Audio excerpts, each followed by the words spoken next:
All right, here we are at Skydive Sim. I'm doing a hot air balloon jump, and it's kind of cool. You can look around, give people a gear check if you want to. And if you actually sign on for a group jump, you can see the person next to you that you're getting ready to jump with. So let's take a closer look. So there you got an airport down there. That looks pretty good. You've got some beautiful mountains. Which side do I want to go off? Well, maybe it would be fun to fly out this way. All right, so I'm going to walk towards the edge. If you're doing a balloon jump, in case you haven't done this before, altimeter check 6-1. Look out, don't look down. You go over on your back if you look down. So look straight forward. 3, 2, 1, see ya. I'm out. That's awesome. Wow. All right. So I do have turning capability. I can actually track as well. So right now I can see the ground moving. I got my hands back and I'm tracking. Still learning how to turn in a track. Let's turn back towards the airport. Stop. Wave off before you pull. Down at your BOC area, you can actually pull now instead of using that little ripcord loop that's on your belly. And that's for the non-jumpers, because they're not used to pulling something that's not in front of them and visually accessible. So let's see if there's any wind here. I'm going to face into the wind and check my ground speed. I think that's into the wind. Do a 90-degree turn and notice my drift to the left, turning to a run for a moment. Just see the increased ground speed. Yep. Okay, so my wind line is what I expected. I'm a little downwind of the target, so as far as parachuting instruction goes, I demonstrated going downwind of the target. That's not ideal. Right, so at 1-3, you should be upwind of the target. But mostly here, what I wanted to do is simulate that this thing actually works, that the fluidity of the way it moves is great. And I understand that when I record these things, it doesn't look as good. It looks a little pixelated and snappy frames. That's not what really happens if you just use the Oculus without recording. It actually looks pretty darn good. All right, I'm going to turn into final and see what my glide ratio is. I'm facing into the wind so I can sink. Right? I can slow things down, reduce the glide of the canopy, and find that glide path that leads to the near side of the target, and then slowly let my toggles off, let it fly, flare. All right, I'm still learning how it flares. I think I flared a little low. But I also have the ability to run all around and sort of explore where I am. You can go into the hangar. If you're jumping with other people, you can high five after you land. It's pretty darn cool. It takes about 30 seconds for your jump to load, which, if you really think about it, is very impressive in itself. That's not a lot of time. So it's your opportunity to get your head square, Relax your body, just like a real jump. Expand your breathing and slow down. Try to do it right. Make it real. I think it's a good idea to at least start doing this stuff sitting down. However, I have to admit that once I get the feel for it, I prefer standing up. Because then you can stand on the foot that you're turning towards and get used to the harness input that you should be giving. So I'm going to walk out the superstructure here. That's kind of cool. There's some sort of a thing that I'm standing on. And I've got a target. Wow, that's awesome. So no wind at all. 461 feet. Not bad. All right, let's do this. Check the handle. Looking good. Am I all right? Yep, I'm all right. Here we go. 3, 2, 1, see ya. Looking forward. Reach, pull. Toggles. Yeah, all right. Nice. I'm going to stay out over the water, and I don't know the glide ratio of this canopy, so let's see if we can least make it to shore. Oh, it's uphill. All right, mental note, the target is uphill. So I just probably broke myself flying into the hill, but it's a little bit hard to see all that stuff. Wow, right? Pretty darn cool. Let's do a different experience. Yeah, I have a feeling I'm going to be doing this a lot. So there's night jumps in the city. There's all kinds of different things. Let's do a helicopter jump and check out some of these other possible landing areas. I like this one. It's just really pretty, I think. Right, here we go. Jump is loading. This is so awesome.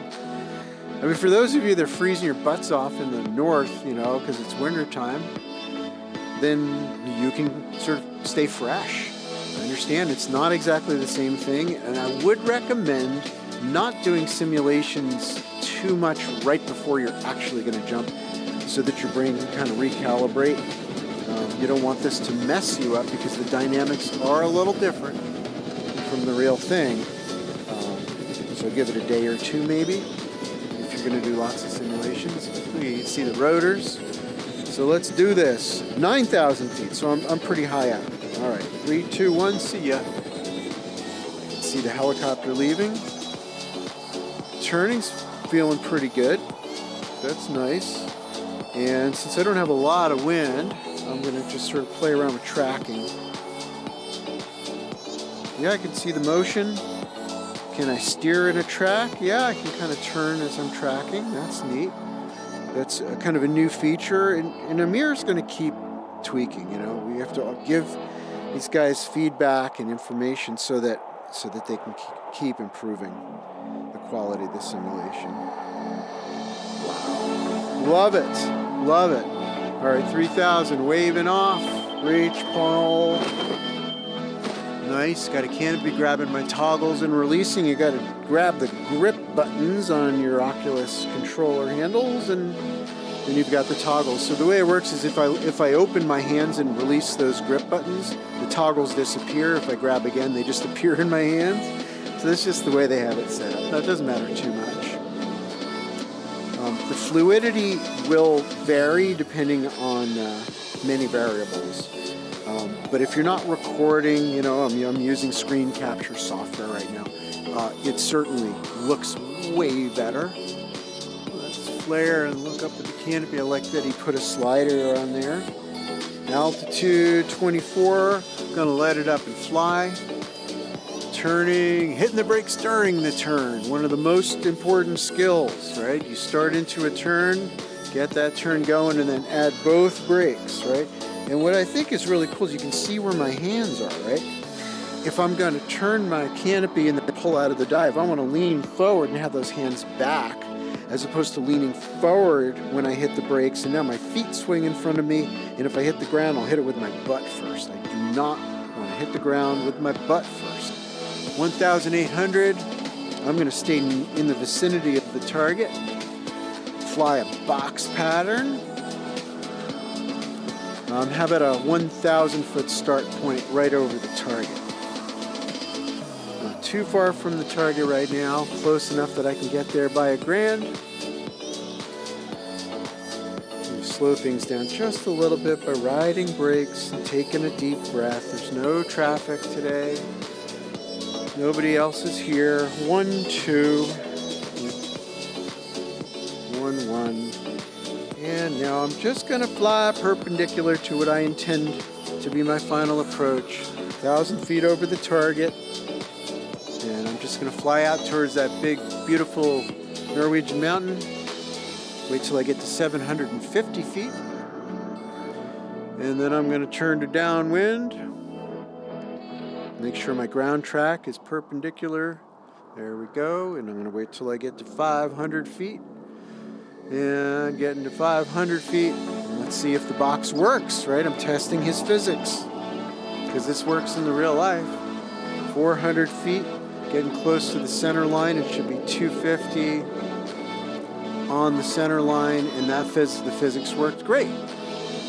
So turning to final approach after flying a nice little box and sure enough, with little corrections, I'm pretty close to the target.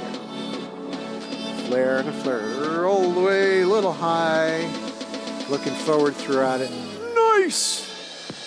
Man, this is going to be fun, and he's going to keep improving it, I guarantee it. He's very receptive to all my feedback, and I really like it that anybody that has access to the Oculus store can get this and work on skydiving. And if you got friends that are thinking about jumping, you can very easily just woohoo, get them in the goggles and show them what it feels like. Let's do another jump. I don't get tired of this. I really don't. And of course, if you're not used to being in VR, it's really easy to get a little bit disoriented. Don't beat yourself up for just those natural tendencies. Here, let's do this one. You will get used to it. Let's do an airplane jump. Waiting for it to load. Yeah, the disorientation is normal. Your brain is kind of getting used to the fact that what you see in terms of changes are not mimicked within your, there you go, mimicked within your vestibular system. So in other words, your middle ear doesn't feel the forward motion. Don't step on the tailgate until you know it's all the way down, because you can break tailgates. All right, oh, it's cloudy. Hard to spot. If you're spotting one of these kinds of airplanes, you stick your head down in that hole and you look forward to see what's going on. Communicate with your pilot and all the other jumpers. You guys ready? All right. Got 13,005. Nope, 13,3. What is it? 1330. I'm guessing, but I have a feeling that it's just fine. Let's go. Nice! Oh, that's cool. The plane disappeared in the clouds. I love it that they did clouds. That's amazing. Wow. So I'm still learning how to control in free fall, how to turn and stuff, how to track. But it does work more or less the way that you would expect for turning. Sometimes. All right, let's track towards the island. How much time do I have? 8,000 feet. I got lots of time to track. So I'm tracking and turning, but it doesn't feel like the real thing exactly, but at least you're mobile. 6,000 feet. I also learned something kind of fun.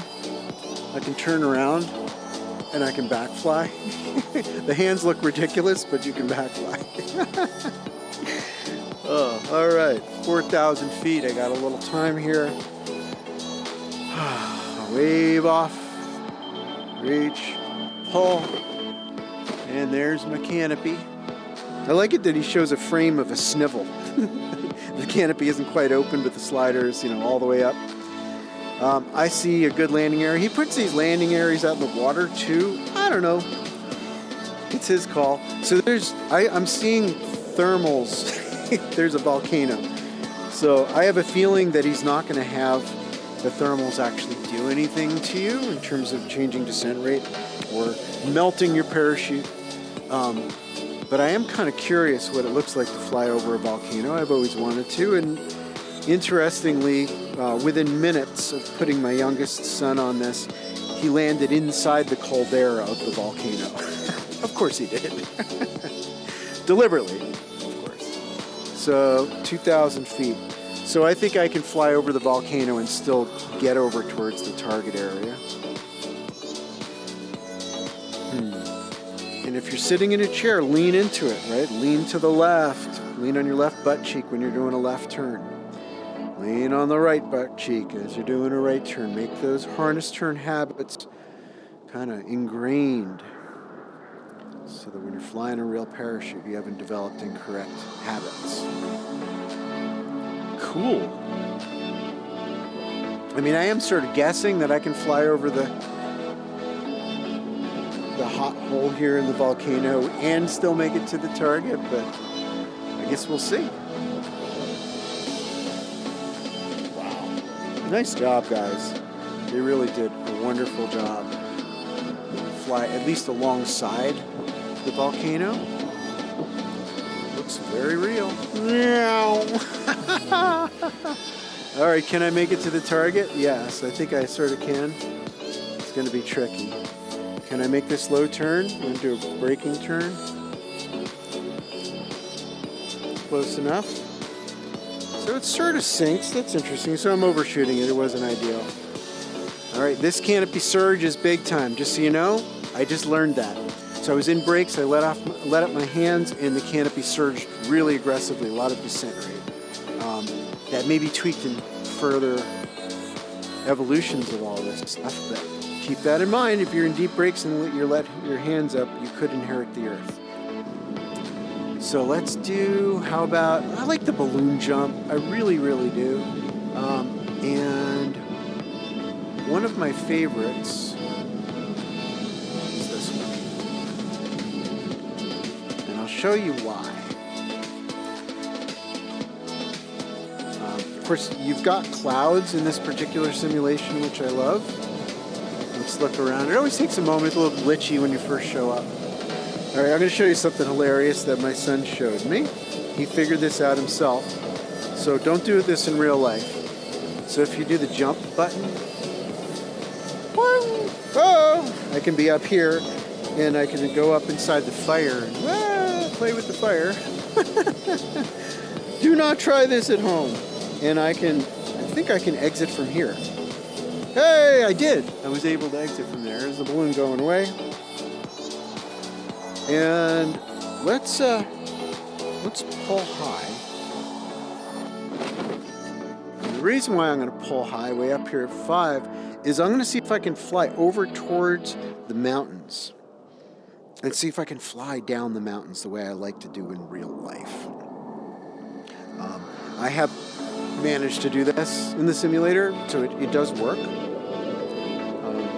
Maybe I should have pulled a little bit higher, but I think I can get there, and I have managed to actually get over to the mountain, fly down. If your hands get tired, just open your grips, and then you can put your hands back down, so you don't have to keep your hands in full flight. Right, the way that works, or squeeze the button, there's brakes, let off on the grip buttons, and it releases, so at least you can rest your hands. I recommend bungee cord toggles, hanging from the ceiling or a chin-up bar or something like that.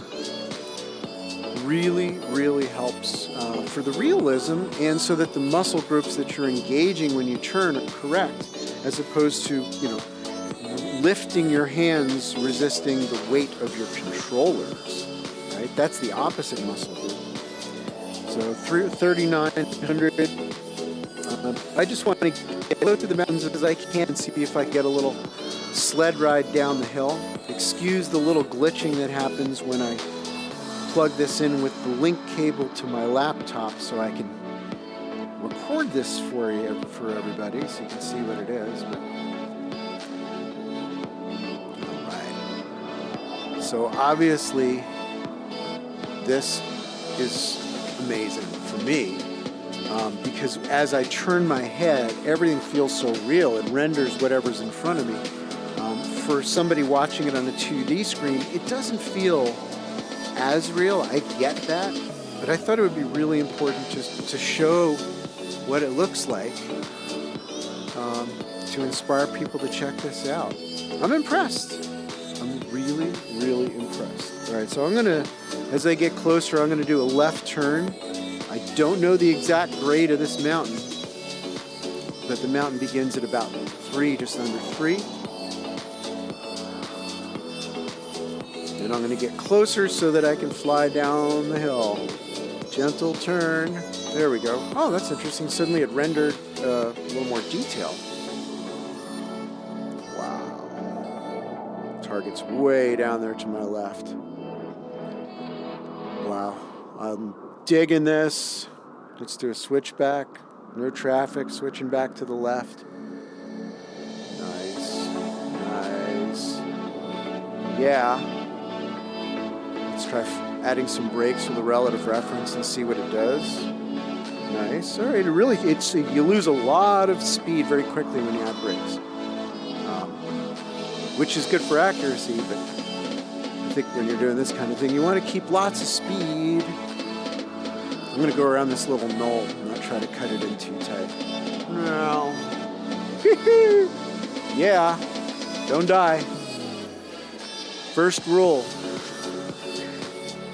Yeah, I'm digging this. Skydive Sim, man. This is cool. So I can see the point in front of me is rising, so I'm not going to try to go over it. I'm going to switch back. Because I do not want to demonstrate to you guys any sort of a crash.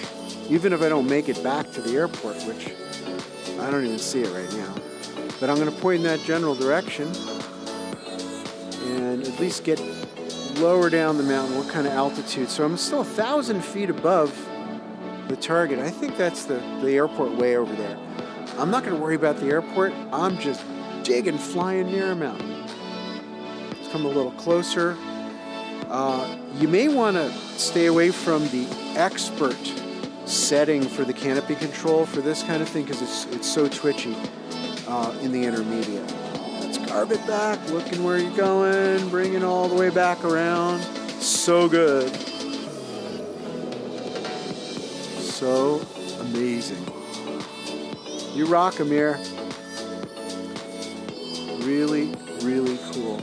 Yeah, this is really, it's worth it. I think every skydiver should get this.